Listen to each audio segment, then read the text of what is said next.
السلام علیکم۔ ایک انتہائی شاندار اور خوبصورت صفت جو کہ صحابہ کرام میں پائی جاتی تھی اور وہ تھی ان کی خود احتسابی۔ وہ دوسروں کو جج کرنے کی بجائے سب سے پہلے اپنے آپ کو پرکھتے تھے۔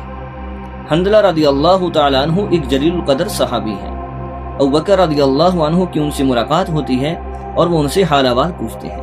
حنظلہ رضی اللہ عنہ جواب میں کہتے ہیں نافق حنظلہ، کہ حنظلہ تو منافق ہو گیا۔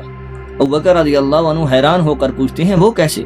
وہ آگے سے جواب دیتے ہیں کہ جب ہم رسول اللہ صلی اللہ علیہ وآلہ وسلم کی مجلس میں ہوتے ہیں، آپ ہمیں نصیحت کرتے ہیں، جنت جہنم کا تذکرہ ہوتا ہے، تو ایسے لگتا ہے گویا ہم اپنی آنکھوں سے دیکھ رہے ہیں، ہماری کیفیت ہی بدل جاتی ہے۔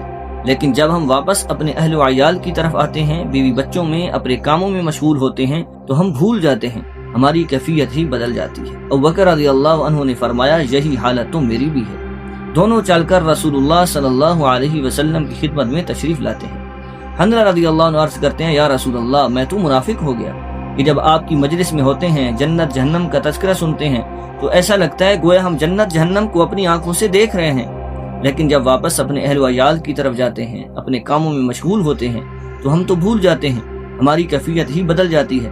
تو رسول اللہ صلی اللہ علیہ وسلم نے فرمایا اس ذات کی قسم جس کے قبضے میں میری جان ہے، اگر تمہاری یہی حالت جو میرے پاس ہوتے ہوئے ہوتی ہے ہر وقت باقی رہے، تو فرشتے تمہاری خوابگاہوں میں اور تمہارے رستوں پر تم سے مسافر کریں۔ پھر آپ نے فرمایا لیکن اے حنظلہ ساعتاً ساعت، کہ کچھ وقت عبادت کے لیے اور کچھ وقت اپنے دنیا کے کاموں کے لیے۔ تو ہمیں بھی چاہیے کہ بجائے دوسروں کو جج کرنے کے، دوسروں میں عیوب تلاش کرنے کے، ہر وقت اپنی کمیوں کو اور اپنے عیوب کو تلاش کریں، کیونکہ جو معاشرہ ہے یہ افراد سے مل کر بنتا ہے، اور جب ایک فرد کی اصلاح ہوتی ہے، افراد کی اصلاح ہوتی ہے، تو معاشرے میں آیا ہوا بگاڑ وہ خود بخود درست ہونے لگتا ہے۔